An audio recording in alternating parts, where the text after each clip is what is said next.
We are back with another Pokemon Hardcore Nuzlocke, and in this video I'll be attempting to complete Pokemon Ultra Sun using nothing but the Rock type and on only one attempt. Now it's time to get this challenge started. So since in the Alola region, Rock types, we really can't get them too early on in the game, or at least before the first trial, and the first Grand Trial I believe as well. We're going to do something a little bit different with this playthrough. So as we kind of just start adventuring out into the tall grass here, getting accosted by a young goose here as the 3 stars of the region just kind of swoop in out of nowhere. Who knows where they came from.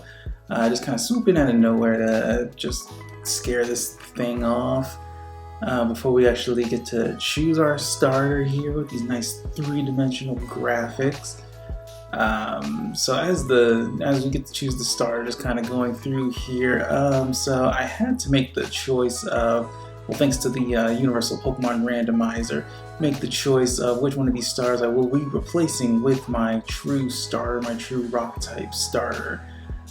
So just kind of mulling it over. So since the rival does get whatever is weak to you, I decided to just try and keep that. Try to retain that as much as possible as I just decide which one of these stars we're going to replace here. So as we are inching up to the final choice of which starter to choose, I really did have no option, since in the Alola region we only get access to a few Rock types, so we just kind of replacing Popplio here with Rockruff. Which, you know, I thought would be a good kind of starter Rock type, nothing too strong, too powerful, to kind of start off the Nuzlocke challenge here. So, as the naming does get updated to say Rockruff, the 3D visuals really don't. So we just kind of have to rock with these Popplio visual stand-ins for these cutscenes, and also for this little dialogue option here. So, since we just obtained a Rockruff, we just go ahead and name it Andes before we challenge our rival Hau to the very first real Pokemon battle of the run. So, since we're kind of just starting off here, Hau just goes for the Litten as I send in my starter, the Rockruff. And since Rockruff really doesn't have any Rock type moves to begin with, this is really just going to be just really a quick battle, not even a quick battle, just more so a rough battle of Litten just going for this scratch here, not very effective, and the only move I really can do is going for tackle there. Getting the critical hit on the first tackle of the match.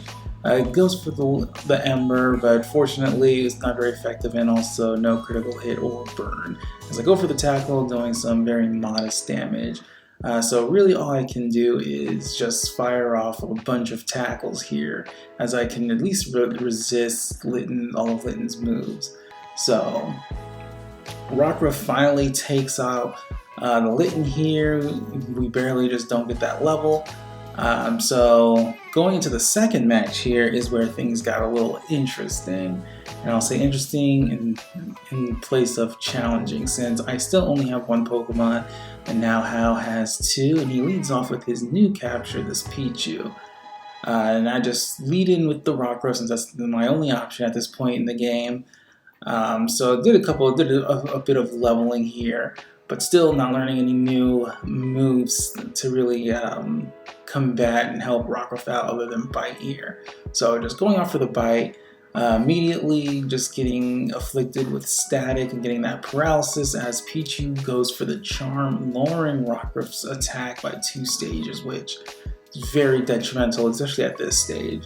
So since I'm slower now because of the paralysis, Pichu goes for the Charm again, further lowering my attack, and in the result is definitely the Bite not doing as much damage as the first time here, and I'm getting paralyzed on the next turn, as I'm just trying to fire off the Bites before Pichu can get off more charms, but it goes for its last charm, and I'm at -6 at this point, going for the Bite, finally taking out this Pichu, but going into the Litten matchup here with -6 in attack, with the paralysis, and with some damage.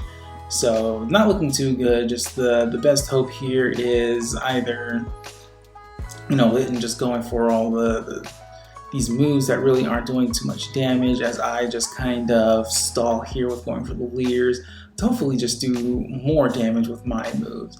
So it goes for the Ember, just doing some pretty, average damage at this point. I fire off another Leer to get that defense drop because I sorely need it in order to stand a chance against this. So it just goes for just more non-very effective moves here, as I just go for the bite to see where I'm at with my Leer and defense drops, and not doing too much damage whatsoever. Just getting very low here, so I decided to change up the strategy a little bit to go for the sand attack to kind of lower the accuracy. But unfortunately, this Litten is still landing moves as I go for another sand attack to just go for the accuracy strat here, just kind of protect as much as just trying to protect the little life points I have left as Litten connects with an Ember, just bringing me down to the red finally as I go for another sand attack, just hoping and praying that this Litten will start missing very soon. So it goes for the scratch, it misses as I go for the bite, still doing very minimal damage here. So it goes for the scratch once again, breaking through, and I'm left on 1 hit point as I go for the bite, still not doing too much. And I'm just hoping that I'll just start missing all of its moves at this point as I can just whittle away its remaining health here. So unfortunately it does break through and get the Ember off, knocking out the Rockruff and ending the run. Thanks for watching. I'll catch you guys in the next one. Peace.